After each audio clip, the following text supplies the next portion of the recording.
మన ప్రభువును ప్రియరక్షకుడైన యేసుక్రీస్తు వారి నామమున ఉదయకాలపు శుభాలు తెలియజేస్తా ఉన్నాను.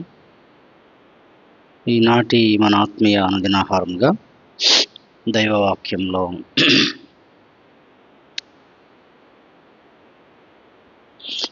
116వ కీర్తన 12వ వచనం చదువుకున్నాం. 116వ కీర్తన 12వ వచనం.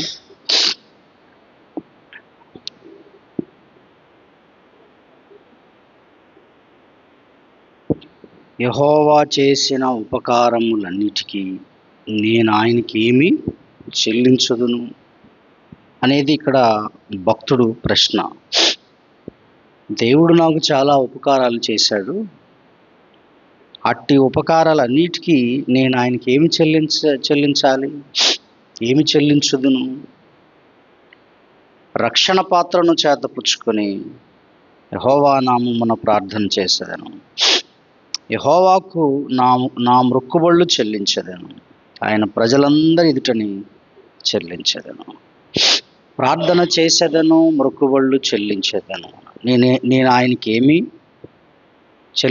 చెల్లించదను అన్న ప్రశ్న మనకి ఇక్కడ ఆయనే ప్రశ్న వేశాడు దావీదు గారు. ఆయనే జవాబు కూడా రాస్తున్నాడు. ఈరోజు నేను ఉదయకాలంలో ప్రశ్నించుకోవాలి దావీదు వలె. దేవుడు నాకు చేసిన మేళ్లకు, ఉపకారాలకు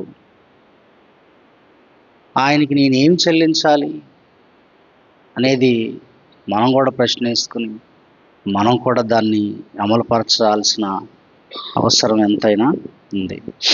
మరణించవలసిన నన్ను ఆయన సజీవునిగా చేశాడు. అనేక శ్రమల్లో నుండి నన్ను తప్పించాడు. అసలు బ్రతుకుతానన్న నమ్మకం లేని స్థితిలో ఉన్న దేవుడు నన్ను బ్రతికించాడు. ఎన్నో మేలులతో ఆయన నన్ను నింపాడు.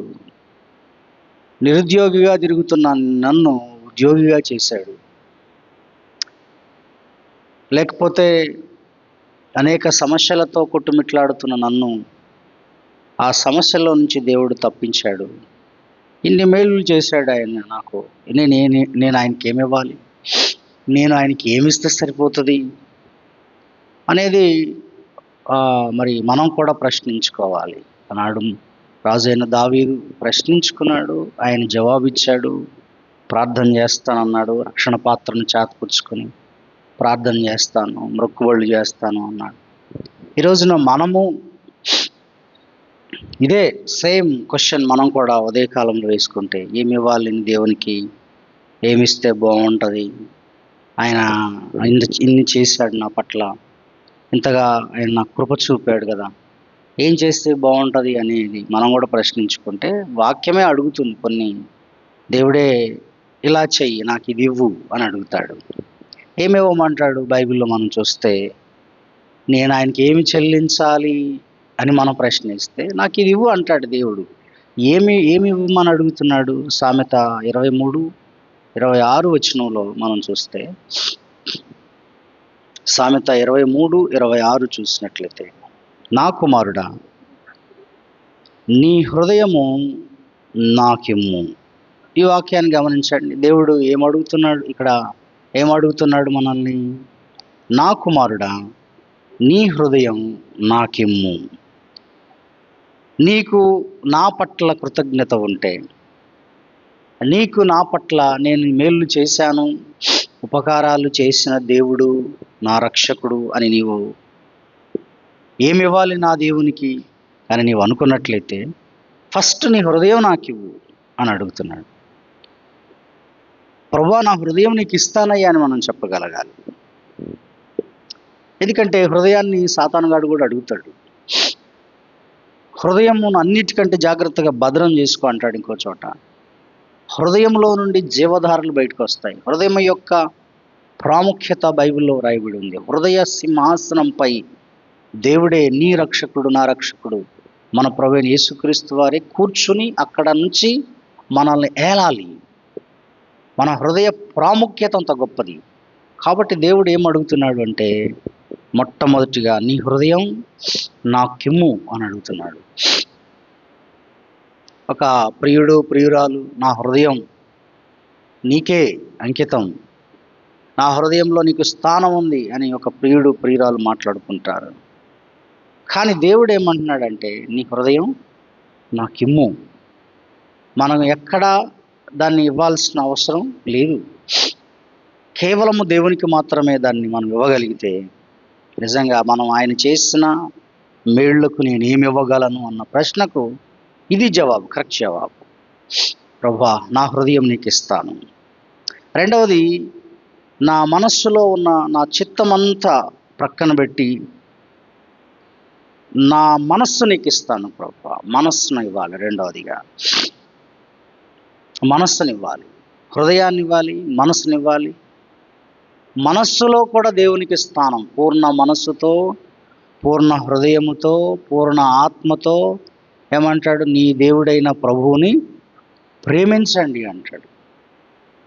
మనస్సు కూడా ఇవ్వాలి. మన మనస్సు ఎక్కడెక్కడో తిరుగుతూ ఉంటుంది. మనస్సు అడియాసల కోసం తిరుగుతూ ఉంటుంది. మనస్సులో పుట్టే తలంపులు మనిషిని మరి దేవునికి దూరం చేస్తుంది. కాబట్టి మనస్సులో నుండి కొన్ని ఇష్టాలు, కొన్ని ఆలోచనలు, కొన్ని చిత్తం మనలో ఒక స్వచిత్తం బయటకు వస్తుంది. అట్టి చిత్తం అంతా పక్కన పెట్టి, అయ్యా నీ చిత్తం నేను చేస్తాను, నేను నా చిత్తం కాదు, నా మనస్సు నుండి వచ్చిన తలంపులను బట్టి కాదు, నీ చిత్తం చేస్తాను అని మన మనస్సుని ప్రభువుకి అప్పగించటం. మూడవది, మన శరీరం సమర్పించాలి. శరీరమును అడుగుతున్నాడు. రోమా 12వ అధ్యాయం 1వ వచనంలో మీరు చూస్తే, రోమా పత్రిక 12వ అధ్యాయం 1వ వచనంలో, సజీవ యాగముగా మీ శరీరములను ఆయనకు సమర్పించుకొనుడి అంటున్నాడు పౌలు. మూడవది ఏమి ఇవ్వాలి? మనం దేహమును అర్పించాలి. అది సజీవ యాగముగా. ఓల్డ్ టెస్టిమెంట్లో, పాత నిబంధనలో బలులు అన్నీ చనిపోయిన తర్వాత చంపించేవాళ్ళు. దేవునికి ఓల్డ్ టెస్టిమెంట్లో ప్రతి అర్పణ, ప్రతి ఆఫరింగ్ డెడ్ ఆఫరింగ్ అనమాట. అవన్నీ చంపబడి అర్పించబడేవి. ఆ రక్తం అక్కడ ప్రోక్షించబడేది. కానీ న్యూ టెస్టిమెంట్లో బలి అర్పణలు, ఆ పాత నిబంధన సంబంధించిన బలి అర్పణలు లేవు. కానీ దేవుడు సజీవ యాగముగా నీ శరీరం నాకు ఇవ్వంటున్నాడు. ఇది మూడవది మనం గమనించాల్సింది. మన శరీర ఇచ్ఛలు చంపి మన శరీరాన్ని దేవునికి అప్పగించాలి. ఇది మనం గడిచిన 2 వారాలు మనం ఉదయకాలపు ఆదివార ఆరాధనలో మనం వింటున్నాం శరీర ప్రస్తావన గురించి. కాబట్టి అప్పుడు అది దేవునికి ఆలయంగా మారుతుంది. ప్రభువా, నా హృదయములో నీవే, నా హృదయము నీదే, నా మనస్సు నీదే, నా శరీరం కూడా నీదే అని నోటితో మనం చెప్పగలగడమే కాకుండా ఇది మనం ఆయనకి సబ్మిట్ చేసుకోవాలి. అది ఆయన కోరేది. దేవా, నువ్వు చేసిన ఉపకారాలు నేను ఏమి ఇవ్వగలను అంటే 3 విషయాలు మనకు కనపడుతున్నాయి. తర్వాత 4వది మనం చూస్తే, దేవునికి మన సమయం ఇవ్వాలి. ఏమి ఇవ్వాలి నేను దేవా అని అంటే, భక్తులందరూ, పాత నిబంధనలో భక్తులందరూ సమయం ఇచ్చారు, ప్రార్థనకు సమయం ఇచ్చారు, లేకపోతే దేవుని ఆరాధించడానికి సమయం ఇచ్చారు. పాత నిబంధనలు ఎన్ని బాధలున్నా, ఎన్ని కష్టాలున్నా వారు స్తుతించడం మానలేదు. నేను ఎల్లప్పుడూ యెహోవాని స్తుతించేది అన్నాడు భక్తుడు. కాబట్టి సమయం ధనం కంటే, మనం ఇచ్చే డబ్బు కంటే విలువైంది, చాలా వాల్యుబుల్. దేవుడికి ఆయన అడిగేది ఏంటంటే సమయం. చాలామంది దేవునికి ప్రార్థనకి సమయం ఇవ్వట్లేదు, ఆరాధనకి సమయం ఇవ్వట్లేదు. ఎంతసేపటికి 24 గంటల్లో 24 గంటలు తనకే వాడుకుంటున్నాడు. కనీసం ఉదయకాలం ఇవ్వట్లేదు, ఉదయకాలం 1 గంట ఇవ్వట్లేదు, రాత్రి 1 గంట ఇవ్వట్లేదు. మనము అన్నిట్లో 10వ భాగాలు ఇస్తాం, కానీ సమయం దగ్గరికి వచ్చేసరికి దేవుడికి సమయం ఇవ్వం. ఒక రాత్రి వేళ 1 గంట ప్రార్థన చేసుకుందాం, దేవునితో గడుపుదాం, వాక్యంలో గడుపుదాం. లేకపోతే ఉదయకాలంలో వాక్య ధ్యానంలో, ప్రార్థనలో 1 గంట గడుపుదాం. లేదు, ఒక సాటర్డే ఉపవాసం ఉండి ప్రార్థన చేసుకుందాం, ఒక ఫ్రైడే ఉపవాసం ఉండి ప్రార్థన చేసుకుందాం. ఏమాత్రం మన 365 రోజులు 24/7 365 డేస్ మన మన కోసమే టైం వెచ్చిస్తున్నాం. మన యొక్క శరీరం కోసమే వెచ్చించుకుంటున్నాం. కానీ మరి దేవునికి ఇసుమంతా కూడా మనం టైం ఇవ్వట్లేదు, ఇంపార్టెన్స్ ఇవ్వట్లేదు. ఇక్కడ మనం చూస్తే కానుకలు ఇవ్వడం అనేది చీఫ్ ఆఫరింగ్స్ అన్నమాట. ఒక భక్తుడు అంటాడు, మనం ఇచ్చే కానుకలట అన్ని ఆఫరింగ్స్లోకెల్లా చీఫ్, చాలా చీప్. ఈ దేనికంటే చీప్ ఇవి? మన సమయాన్ని పోల్చుకుంటే, దేవుడికి ఇచ్చే టైంను పోల్చుకుంటే ఇవి మనం మన దగ్గర డబ్బులు ఉన్నాయి కాబట్టి ఇస్తున్నాం. కాబట్టి మన భావన ఎలాగుంటుందంటే నేను చాలా డబ్బులు ఇచ్చాను దేవునికి అనుకుంటాం మనం. That is wrong. దేవునికి ఇచ్చే టైం ఏదైతే ఉందో అది చాలా వాల్యుబుల్గా దేవుడు చూస్తాడు. తర్వాత మనం ఇవ్వాల్సిన ఆఫరింగ్స్ గురించి తర్వాత విషయం. కానుకలు ఎవరైనా ఎప్పుడైనా ఇస్తారు, కానీ ఇవ్వాల్సిన సమయం ఆయన సన్నిధిలో గడపటానికి, వాక్యం ధ్యానించడానికి, ప్రార్థించడానికి, ఆరాధించడానికి మాత్రం ఈనాడు క్రైస్తవ లోకం, ఈనాడు మనం సమయం ఇవ్వకపోవడం ఒక బాధాకరమైన విషయం. కనీసం అదే రాత్రిలో 1 గంట, ఉదయంలో 1 గంట మనం దేవునికి ఇవ్వగలిగితే అది కృతజ్ఞతతో అర్పించే అర్పణ. ఏమి ఇవ్వగలను అంటే టైం ఇవ్వాలి. ఏమి ఇవ్వగలను ప్రభువా, నేను నీకేమి? అప్పుడు ఆయన అంటే నీ సమయం కొంత ఇయ్యా నాకు, కుమారి కుమారుడా, నీ సమయం, నీకు 24 గంటలు టైం ఇస్తున్నాను నేను, ఇంత సమయంలో కొంత సమయం నాకు ఇవ్వు, నాతో గడుపు, నా దగ్గరికి రా అని ఆయన ఆహ్వానిస్తున్నాడు. అది చేయాలి మనం. 5వది పరిచర్య చేయాలి, సర్వీస్ చేయాలి. ప్రభువా, నా కోసం పరలోకం విడిచిపెట్టి భూమి మీదకి వచ్చావు, నా కోసం ప్రాణం పెట్టావు, కలువరి సెలవులో నా కోసం రక్తమును చిందించావు, నన్ను రక్షించుకున్నావు. అయితే నేను బ్రతికినంత కాలం నేను ఎక్కడున్నా, ఏ వృత్తిలో ఉన్నా, ఏ పని చేస్తున్నా, నీ రాజ్య వ్యాప్తి కొరకు, నీ రాజ్య వ్యాప్తి కొరకు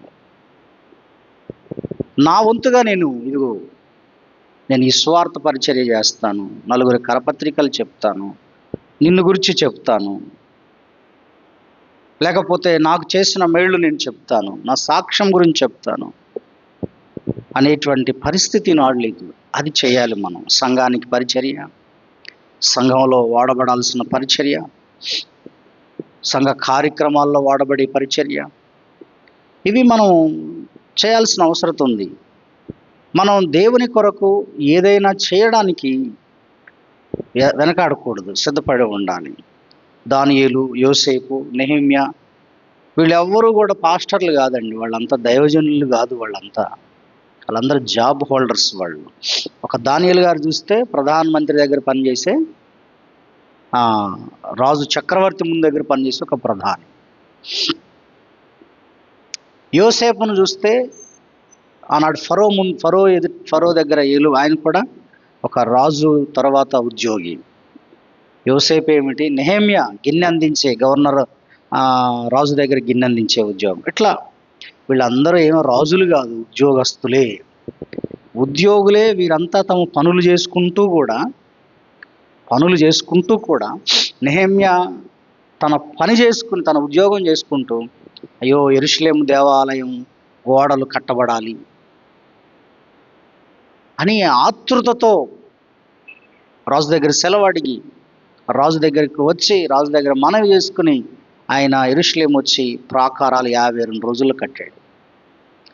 దేవునికి సేవ చేశారు. వీళ్ళందరూ దేవునికి ఉపయోగపడ్డారు. ఈ రోజున మనం చూస్తున్నాం, అలా ఉపయోగపడే వాళ్ళు లేరు, దేవుని కొరకు నిలబడే వాళ్ళు లేరు. ఇది ఎంతో బాధాకరమైన విషయం అన్నమాట. కాబట్టి 5వది ఏంటంటే మనము పరిచర్య చేయాలి. దేవుని కొరకు, సంఘం కొరకు మనం చేసుకోవాలి. మన కోసమే మనం బ్రతకటం కాదు, మన కోసమే, నీ భార్య కోసము, నీ పిల్లల కోసం, నీ భర్త కోసం, నీ కుటుంబం కోసమే కాదు, దేవుని కొరకు కూడా మనం పరిచర్య చేయాలి. ఎవరికో దేవుడి గురించి సాక్ష్యం చెప్పడం, దేవా నాకు ఇంత మేలు చేసావయ్యా, ఈ మనిషికి నువ్వు చేసిన మేలు నేను చెప్తాను, నాకు చేసిన ఉపకారం వాళ్ళతో పంచుకుంటాను, పరిచర్య అది. లేకపోతే ఒక కరపత్రికను లేదా యేసుక్రీస్తుని గురించి 4 మాటలు, ఒకప్పుడు నేను కూడా ఇలాంటి వాడినయ్యా, అమ్మా నేను కూడా ఇలాంటి దాన్ని, ఇలా జీవించాను, ఇలాంటి పాపపు స్థితిలో బ్రతికాను, అలాంటి నన్ను ప్రభు రక్షించుకున్నాడు, ఆయన నాకు ఈ మేలు చేశాడని మనం చెప్పగలిగితే నిజంగా ఎంతో గొప్ప ధన్యత. చివరిగా ఇంకో 2 విషయాలు చూద్దాం. దేవుడు మనకిచ్చిన స్వాస్థ్యములో, ధనములో, 6వదిగా దేవుడు మనకి ఎంతో ఇస్తున్నాడు. ఇప్పుడు ఇక్కడికి పాయింట్కి రావాలి. ఎంతో ఇచ్చిన దాంట్లో మన సంపాదనలో విశ్వాసముతో, కృతజ్ఞతతో దేవునికి అర్పించాలి. సంతోషంగా దేవునికి కానుకలిచ్చి దేవుని రాజ్య వ్యాప్తి కోసం మన తోడ్పాటును అందించాలి. కానీ నేను చెప్పినవి అన్నీ కూడా ప్రజలు మిస్ అయిపోయి, అవన్నీ కూడా ఎన్నున్నాయి. హృదయం నాకు ఇమ్మంటే ఎవరు, మనసు ఇవ్వమంటే ఎవరు, సజీవయాగంగా సమర్పించుకోండి అంటే చెయ్యరు, పరిచర్య అంటే చెయ్యరు, టైం ఇవ్వరు. కానీ డబ్బు బాగుంది కాబట్టి కానుకలు ఇస్తారు. ఈ స్థానం ఎక్కడో ఉన్నది, 6వ స్థానంలో ఉంది. ఇది ఈజీగా ఉంది కాబట్టి ఇది చేస్తారు. టైం ఇవ్వండి అంటే మాకు కుదరదండి టైము. మేము వచ్చి ఎక్కడ కుదురుతుంది మాకు, మేము జాబ్ హోల్డర్స్ అనేటువంటి పరిస్థితి, మేము చాలా బిజినెస్ చేస్తూ ఉన్నాం అనే పరిస్థితి. బైబిల్ ఎక్కడ పని చేసుకోవద్దని చెప్పలేదు, ఎక్కడ మరి కష్టపడొద్దని చెప్పలేదు, అన్నీ చేయమంది. అట్ ద సేమ్ టైం మన ఒక దేవుని బిడ్డగా మనం ఆయనకి కృతజ్ఞతలు చెల్లించట్లు ఇవన్నీ ఉన్నాయి. ఏమి ఇవ్వాలి నేను దేవునికి అనంటే ఇవన్నీ ఉన్నాయి. చివరిగా 7వది, ఘనత, మహిమ, ప్రభావాలు ఆయనకే ఇవ్వాలి. మనం మహిమను దొంగిలించకూడదు. ఇదంతా నా వల్లనే, నా టాలెంట్, లేకపోతే ఇది నా గొప్పతనం, నేను కష్టపడ్డాను, లేకపోతే నేను లేకపోతే, ఇట్లా మనం అనకూడదు. దేవుని వలన, దేవుని దయ వలన ఈ ప్రాణం, ఈ జీవితం అని ఇది ఉంది అని గణపరచాలి. కానీ దాన్ని మనం మిస్ చేయకూడదు. ఆయనకు మహిమ చెల్లించాలి, మనం ఆయనకు ఘనతనివ్వాలి. కాబట్టి ఉదయకాల సమయంలో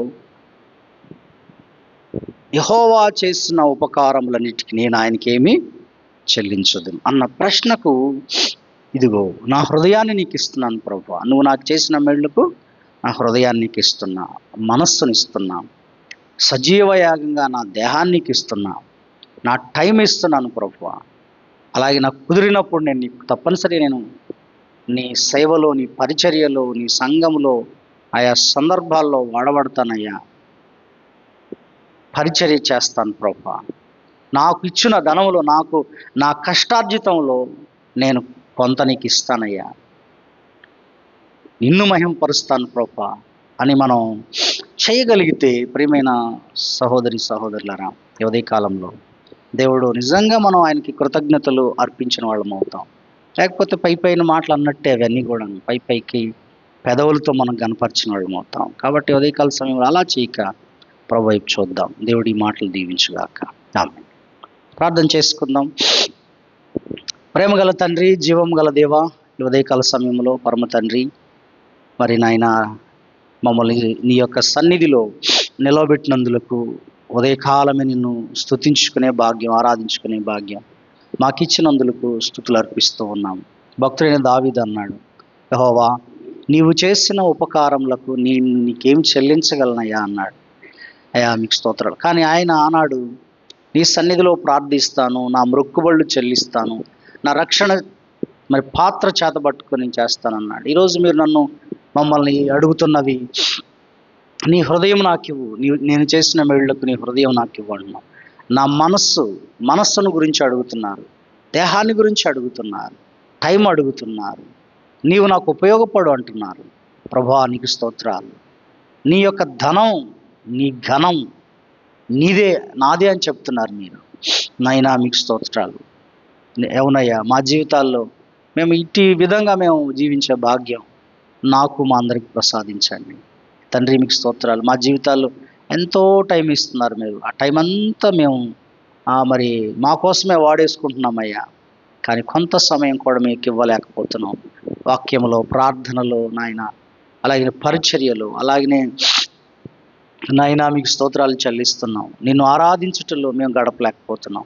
క్షమించి సహాయం చేయండి తండ్రి. ఈ ఉదయకాలంలో ఇదిగో ఈ ఉదయకాలపు ఆరాధనలో కొంత సమయం నీకు ఇస్తున్నాము మా నాయన. అది సరిపోవట్లేదు మాకు నాయన.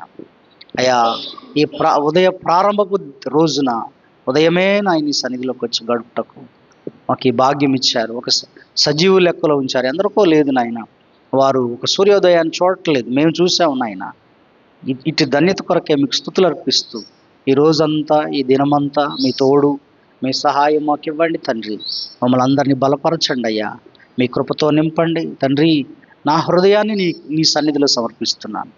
నా మనస్సును నీ సన్నిధిలో సమర్పిస్తున్నాను తండ్రి. మీకు స్తోత్రం. నా దేహాన్ని సజీవ యాగంగా నీ సన్నిధిలో సమర్పిస్తున్నాను తండ్రి. నాయన ఇదిగో నా ప్రాణాత్మ శరీరం నీ సన్నిధిలో సమర్పించుకుంటున్నాను. వ్యర్థమైన వాటిని చూడకుండా నా కన్నులు త్రిప్పివేయండి. ఇవి నీ కొరకే వాడబడాలి. నీ వాక్యమును చదువుటకు నాయన ఆశ్చర్యకరమైన సంగతులు ధర్మశాస్త్రంలో చూచినట్లుగా నా కన్నులు తెరువు ప్రభువా. నాయన నా నోటి మాటలు నాయన నీ దృష్టికి అంగీకారంగా ఉండాలి. ఈ నోటితో ప్రార్థించాలి, ఈ నోటితో ఇతరులను నాయన బలపరచాలి. ఈ నోటితో ప్రభువా నీతి సాధనంగా నా నోరు వాడబడాలి. పాదములు చేతులు నాయన నా దేహం అంతా నీతి సాధనంగా వాడబడాలి. అట్టి రీతిగా నన్ను సిద్ధపరిచి సహాయం చేయండి తండ్రి. దయచూపండి అయ్యా నాయన. నా కన్నులు నా నోరు నా తలంపులు ఆలోచనలు యావత్తు నాయన దేహము యావత్తు నీ కొరకు వాడబడాలి. నా టైము నీ కొరకు వాడబడాలి తండ్రి. సహాయం చేయండి. పరిచర్యలో నాయన అయ్యా బలపరచండి. నీ బిడ్డలను బలపరచుటకు నీ వాక్యం అందించుటకు అది సమయమని అసమయమని కాక నాయన ఎప్పుడైనా ఏ సమయంలోనైనా మీ సేవకులుగా మేము వాక్యమును అందించే శక్తిని కృపనివ్వండి నా తండ్రి. నా ధనములో నాకిచ్చిన ఘనతలో ప్రభువా ప్రతిదీ నీదే కనుక ప్రభువా మేము ఇవ్వగలిగే అట్టి కృపను మాకు దయచేయండి. నా పట్ల చేసిన వీళ్ళన్నిటికీ నేనేమి ఇవ్వగలను, ఇవి తప్ప ప్రభువా వీటిని మేము చేయగలిగే భాగ్యం నాకు మా అందరికి ప్రసాదించండి. ఫెయిల్ అవుతున్నాము నాయన, కొన్నిసార్లు ఫెయిల్ అయిపోతున్నాము ప్రభు. అయినప్పటికీ మమ్మల్ని లేపండి, బలపరచండి, దీవించండి. సంఘం అంతటిని ఆశీర్వదించి బలపరచండి అయ్యా. ఎత్తబడుచున్న వాక్యము ప్రతి బిడ్డ హృదయంలో నీరు కట్టి ఫలింపు చేసి దీవించమని యేసుక్రీస్తు వారి పరిశుద్ధ నామములో ఈ ప్రార్థన అడుగుచున్నాను తండ్రి. ఆమేన్.